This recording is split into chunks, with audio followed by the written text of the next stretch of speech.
بہاول نگر سے ہمارے نمائندے انور حسین قادری کی اس رپورٹ میں بہاول نگر ڈپٹی کمشنر ذوالفقار احمد پور نے ڈی ایچ کیو اسپتال کا اچانک دورہ کیا۔ ان کے ہمراہ چیف ایگزیکٹو آفیسر ہیلتھ بھی موجود تھے۔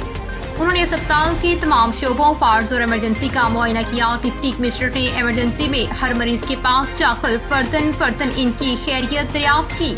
اس موقع پر ڈپٹی کمشنر ذوالفقار احمد پور نے کہا کہ معیاری اور فوری طبی سہولیتوں کی فراہمی ہر مریض کا حق ہے اور علاج، معالجے اور مریضوں کی نگہداشت میں کوئی کوتاہی اور غفلت برداشت نہیں کی جائے گی۔